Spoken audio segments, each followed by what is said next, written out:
Hi, this is Edward Troxel.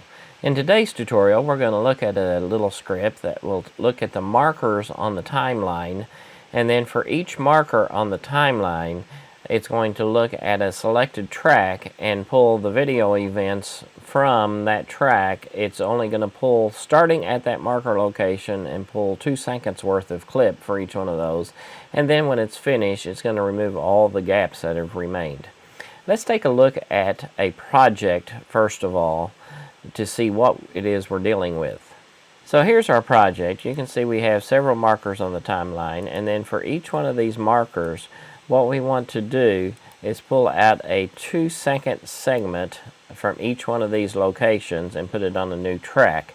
And then once all those segments have been pulled out, we will remove all the gaps in between. That will give us a good summary of the project. So here's our standard script that we've been using for almost every one of these tutorials. In this case, I added a new global variable. Just like we have our public Vegas, my Vegas, I now have a public, and this one is a time code variable.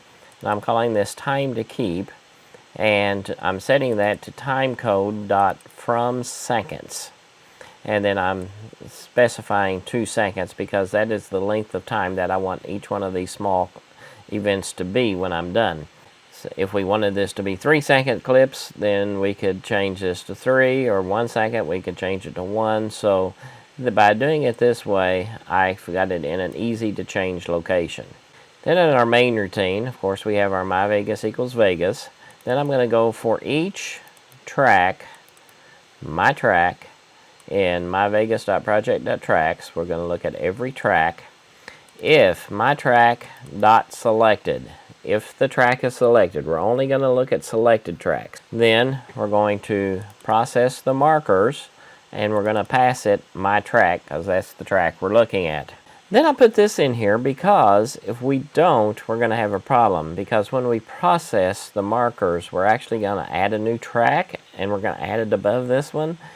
So if we don't change my track dot selected equals false, then what would happen is, because we added a new track, our for each would then go back to this same track again, and this track is still selected, so it's going to process it again, which adds a new track above it. So then it comes back and it's going to process this track again, and it will never quit because it will just keep adding new tracks and adding new tracks and adding new tracks and keep processing this one track over and over again because it's always the next track.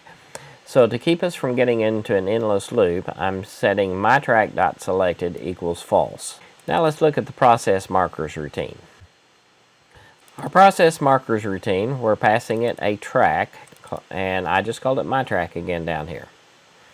Then what I want to do is create a new video track, which I call new track, and this is a new video track, and I'm putting it where the current track is, so it will actually go above the current track, and then I just gave it a name of trimmed events. And then we add this track to the project with myvegas.project.tracks.add, and then we pass it this new track. Now we want to go for each of the markers, and I'm just calling it my marker, in myvegas.project.markers, and we'll go through every marker on this timeline. Then we need to see, is there an event underneath this marker? So for each track event in mytrack.events, if the event.start is less than the mymarker.position and the event.end is greater than my marker.position. So if the event is underneath this marker, then I need to look at this one and process it.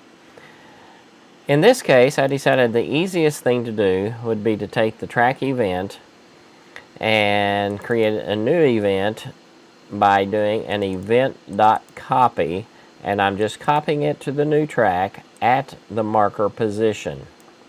Now here's the catch. I've just copied the entire event from what is now the second track to the first track, but I've scooted it over to the marker position. But I don't want the starting point to be the beginning of the clip the way it was on the second track. I want it to be the offset of where the marker is. So now we have to go in and change our new event .ActiveTake.offset, and we're going to change that to our new event .ActiveTake.offset. We're going to add the marker position, and we're going to subtract the original event's starting location. So that will adjust the offset to be the distance of the marker. And then the next line is very simple. New event.length equals time to keep. Let's make it our 2 seconds long. And then we're going to do a break because we've already processed the event that's under this marker, so we don't need to go through any more events at that point. And it will just proceed to the next marker and then go through all the events again, finding one under it, breaking again until it goes through all of the markers. Once we have gone through all of the markers, now let's go through all of the events on this new track. So in this case, I'm doing a 4 and an integer I equals 1. Now remember, our events are always 0 based. So I'm skipping the first event. I'm saying the first event is in the correct location. I want to move all of the rest of them after this event to be up against the first one. I'm starting by looking at the second one because I know number 0 is the first one. So I equals 1, and then as long as I is less than newTrack.events.count, and we're going to increment, what I'm going to do is I'm going to take the newTrack.events and look at the ith one. So in the first case, I'm looking at the second event, and I'm setting its .start equal to the newTrack.events and I minus 1. So I'm going to move back to the first event and get its end position. So now I'm setting the second one's start position to the first one's end position. Then we'll set the third one's start position equal to the second one's end position, and so forth until we have moved them all. So let's run this and see what it looks like. So we go to our tools, scripting, run script, and run the script. And now we have all of our events right here from each one of these clips. And they have all been grouped together at the very beginning. So now if we played this back, you would see just a 2 second from each piece.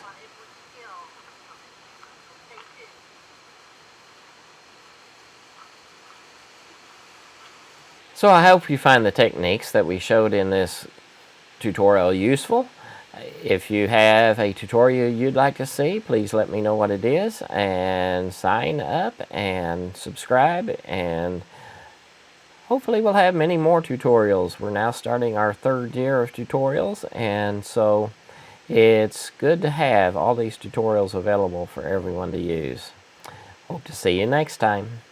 Please sign up at www.JETDV.com and subscribe on YouTube to get further notifications on when new videos are presented.